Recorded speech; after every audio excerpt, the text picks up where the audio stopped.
They tell me the most essential thing you could bring with you on your boat is your life jacket. Now, it's really not that hard to put on, and even better, it could save your life. School bus stop arm cameras in order to properly catch and charge violators, which could land you up to 180 days every single day, and do a load of laundry to make sure you're keeping them clean.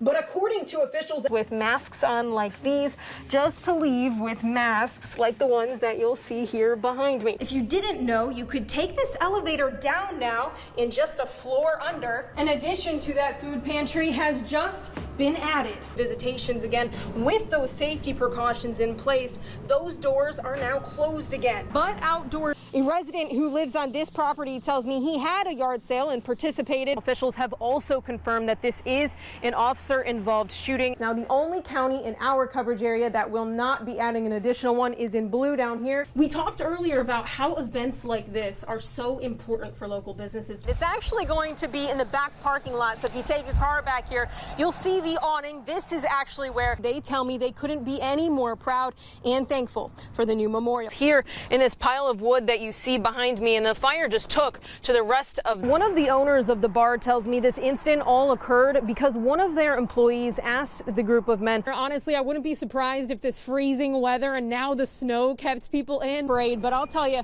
the Christmas spirit here in Mount Carmel, it's alive and well. Rain was a little bit of a concern here starting around 3 o'clock, but after talking to community members, you can still see some of the protesters behind me, but just hours ago, they were lining the streets, they were holding signs, they were screaming, they were chanting for justice. The familiar sounds of protests that have been heard throughout the country filled the air here in Greenville, Kentucky. For a long time, we've saw people that have just allowed it to pass by, and if it didn't hit our community, if it did not hit our neighborhood, we stayed silent about it. But I think the lives of Arbery and George and Breonna Taylor, I think it hit everybody to the point where we cannot stay in our little communities and stay silent. Protesters said they weren't here to cause any problems, but instead to spread a message to try and make a change. I am a grandmother, a mother, a child of black parents, so I have to be here.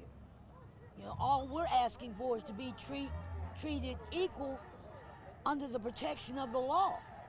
But we're not always done that way. While no violence came out of this protest, a heavy police presence was on scene to ensure everyone's safety. With everything that's going on right these days, a lot of people are upset with cops, you know. There's nobody that dislikes a bad cop more than a good cop does.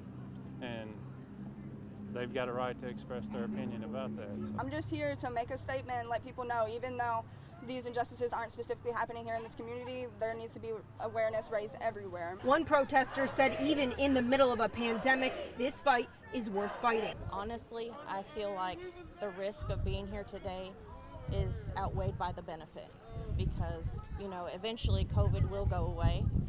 This will not just go away. It's going to take a lot of work from a lot of different people. In Greenville, Jessica Costello, 14 News. We had twins that were born quite early, quite premature, and they now happen to have multiple types of disabilities. For Laura and Sam's two children, Emma and Alex, they rely on sound. Good night, Emma. Touch.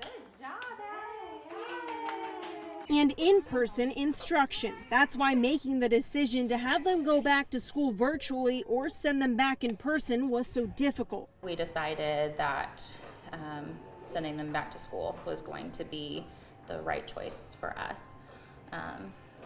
Especially for Alex, he's more routine based. I mean, getting out of his routine when school came to a halt, he was just a mess. Emma and Alex don't do quite as well watching their teachers on screens. Well, the age and their disabilities right now is just, there's no way to get them to focus on a computer. So Laura and Sam have to trust that the safety precautions at school will be strongly enforced. It is a little scary for us knowing that our kids have these medical issues and are a little bit more at risk than, you know, your other typical kids. But as they weighed their options, the growth that Emma and Alex show with in-person instruction outweighed the risk of sending them back.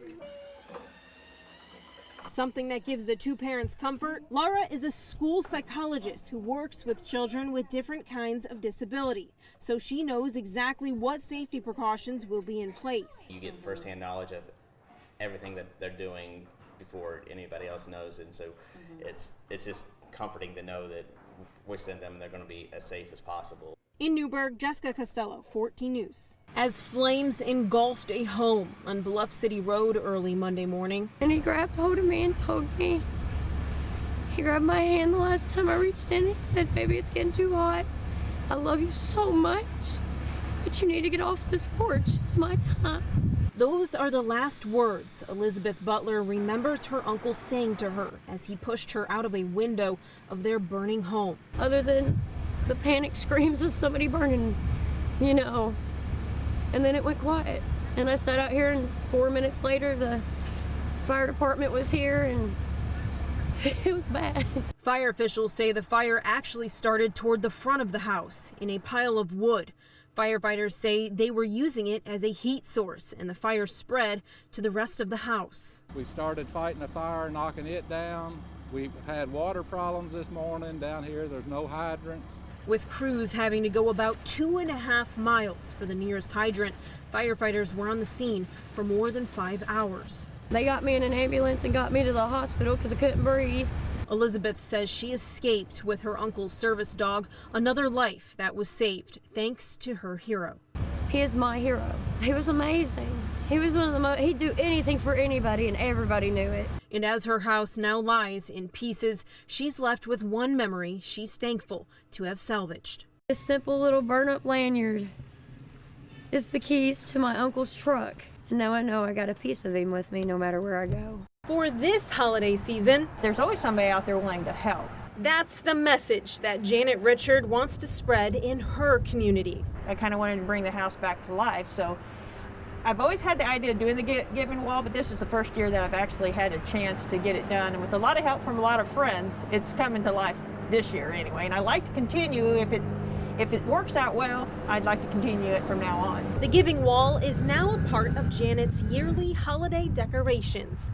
Dozens of Ziploc bags hang for anyone to take with them. Some of them might have like Band-Aids or hand sanitizers or shampoo or toothpaste or toothbrushes. Even winter hats and gloves are filling these bags, and Janet says the response has been heartwarming. And I just want people to realize that just because they might be down on their luck, that there's people out there that care and they're not forgotten. And maybe there's nothing you need right now, but instead would like to give back. I've added extra clothespins down there to the wire so they can just come by and add or take as they need to, and they can participate as much as they want to or as least as they want to. And anything that they think that somebody might need, they can just bag it up in Ziploc bags and just hang it on the wall.